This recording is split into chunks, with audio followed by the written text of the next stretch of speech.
നമസ്കാരം. News magazine മലയാളത്തിൻ്റെ വളരെ പ്രധാനപ്പെട്ട ഒരു അറിയിപ്പിലേക്ക് എല്ലാവർക്കും സ്വാഗതം.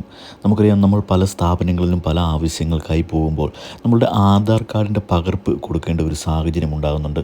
ഇത്തരത്തിൽ നമ്മളുടെ ആധാർ കാർഡിൻ്റെ പകർപ്പ് മുഴുവനായി കൊടുക്കുമ്പോൾ ഈ ഒരു ആധാർ കാർഡ് മിസ്യൂസ് ചെയ്യാനുള്ള സാധ്യതയും വളരെ വലുതാണ്. ഇത്തരത്തിലുള്ള ദുരുപയോഗങ്ങളൊക്കെ ഒഴിവാക്കുന്നതിനും ആവശ്യക്കാരൻ, അതായത് ഏതെങ്കിലും ഓഫീസിൽ നമ്മളുടെ പേര് തെളിയിക്കുന്നതിന് വേണ്ടിയിട്ടാണ് നമ്മൾ ഈ ഒരു ആധാർ കാർഡ് കൊടുക്കുന്നതെങ്കിൽ ഇപ്പോൾ പേര് മാത്രമായിരിക്കും നോക്കുന്നത്, ഡേറ്റ് ഓഫ് ബർത്ത് നോക്കേണ്ട സാഹചര്യമില്ല എങ്കിൽ പേര് മാത്രം കാണിക്കത്തക്ക രീതിയിലേക്ക്, അതായത് ആവശ്യമുള്ള വിവരങ്ങൾ മാത്രം ആവശ്യക്കാരന് നൽകുന്ന രീതിയിലേക്ക് നമ്മളുടെ ആധാർ സംവിധാനം മാറാൻ പോവുകയാണ്. നമുക്കറിയാം, വിവിധ സ്ഥാപനങ്ങളിലൊക്കെ ചെല്ലുമ്പോൾ ഫോട്ടോ കോപ്പി എടുത്ത് നൽകുകയും ഈ ഒരു ആധാർ കാർഡ് മിസ്യൂസ് ചെയ്യുന്നതൊക്കെ ഒഴിവാക്കുന്നതിന് വേണ്ടിയിട്ട് മൊബൈൽ ആപ്പിലൂടെ മുഖം തിരിച്ചറിഞ്ഞുകൊണ്ട് ഫേസ് ഡിറ്റക്ഷൻ സാങ്കേതിക വിദ്യ ഉപയോഗിച്ചായിരിക്കും ഈ ഒരു സംവിധാനം നടപ്പാക്കാൻ പോകുന്നത്. ഈ ഒരു സംവിധാനം നടപ്പായി കഴിഞ്ഞാൽ ഏതെങ്കിലും ആവശ്യത്തിനായി നമ്മൾ ആധാർ കാർഡിൻ്റെ പകർപ്പ് നൽകേണ്ട സാഹചര്യത്തിൽ ആ ഓഫീസ് ജനറേറ്റ് ചെയ്യുന്ന ഒരു QR കോഡിലേക്ക് നമ്മളുടെ മൊബൈലിലുള്ള ആധാർ കാർഡ് ആപ്ലിക്കേഷൻ ഓപ്പൺ ചെയ്ത് ആ ഒരു QR കോഡ് സ്കാൻ ചെയ്ത് കഴിഞ്ഞാൽ നമുക്ക് എന്ത് വിവരങ്ങളാണോ അവിടെ നൽകേണ്ടത്, ചിലപ്പോൾ പേരായിരിക്കാം, ചിലപ്പോൾ ഡേറ്റ് ഓഫ് ബർത്ത് ആയിരിക്കാം, ചിലപ്പോൾ അഡ്രസ്സ് ആയിരിക്കാം, ഏത് വിവരമാണോ അവർക്ക് ആവശ്യമുള്ളത്, അഡ്രസ്സ് ആണെങ്കിൽ അഡ്രസ്സ് മാത്രം നൽകിയാൽ മതിയായിരിക്കും.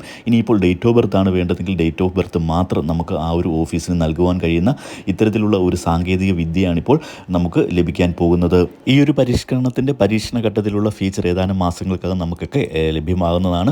ഇത്തരത്തിൽ നമ്മുടെ സ്വകാര്യത സംരക്ഷിക്കാനുള്ള വലിയ ഒരു സംവിധാനമാണ് ഇനിയിപ്പോൾ വരാൻ പോകുന്നത്. ഇതിൻ്റെ കൂടുതൽ അറിയിപ്പുകൾക്കും മറ്റു വാർത്തകൾക്കും ഒക്കെ ആയിട്ട് നിങ്ങൾ ദയവായി ചാനൽ ഒന്ന് സബ്സ്ക്രൈബ് ചെയ്ത് സപ്പോർട്ട് ചെയ്യുക. വീഡിയോ ഒന്ന് ലൈക്ക് ചെയ്ത് കൂടി കാണുവാൻ ശ്രദ്ധിക്കുക. താങ്ക്